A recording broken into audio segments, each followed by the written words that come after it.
तो भैया राजनीति यही होथे। एमे दुश्मन और भाई जौन होती उन्हों का कहती हाथ मिलाए लेथी। तो आज कहानी उनकर सुना बाला साहब ठाकरे के लड़का के और उनके भतीजे के बारे में। इस 1960 के समय रहन जब का कहा थी बाला साहब ठाकरे राजनीति में आए रहन। राजनीति में बाला साहब ठाकरे कैसे आए रहन भाई साहब?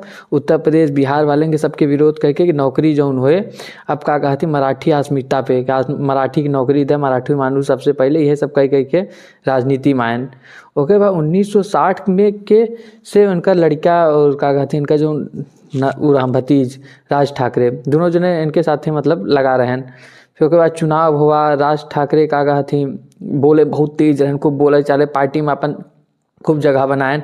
लेकिन जौन उद्धव रहन इनका सगा लड़का का नाम बाल साहब ठाकरे के इन थोड़े से कमज़ोर समझ बोले चाले में, और अंदर पार्टी के काम करें संयोजक के, बाकी फ्रंट पे जनता से जाए हुए ज़्यादा न मिल पाए राज ठाकरे, लेकिन सबसे मिले खूब मिले।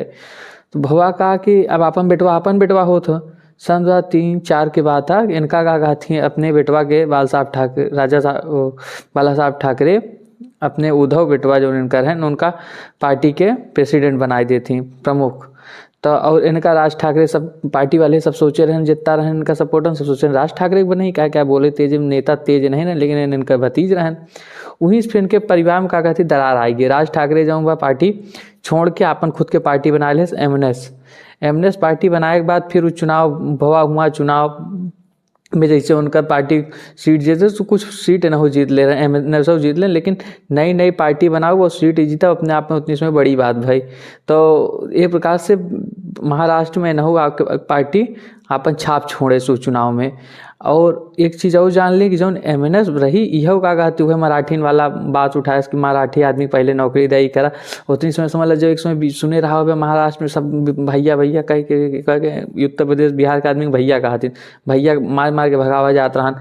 इवन अमिताभ बच्चन तक जो प्रयागराज के रहन सब डरात रहन, बंदूक लेके सब अपने घरे में सोवत रहन। ये स्थिति हुई रही। तब अब का हुआ कि मोदी जी खौफ कैला का कैला चुनाव नहीं जीतत रहे। उद्धव ठाकरे बीच में मोदी जी के साथ चुनाव लड़त रहे तो कुछ चुनाव में जीतने के बाद सीएम बने एक चक्कर में कांग्रेस के साथ चला गए, फिर फडणवीस के आएंगे। तो आज भाई साहब 20 साल बाद दोनों भाइयन फिर अपन हाथ मिलाएं। जो भाई एक दूसरे की शकल नहीं देखा चाहत रहन वो का कहते वहाँ म्यूनसिपल के चुनाव होत बाटे महाराष्ट्र में ओकरे भी हाथ मिलाए लेन।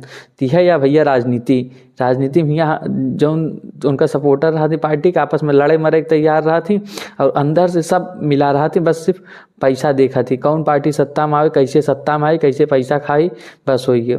तो देख ला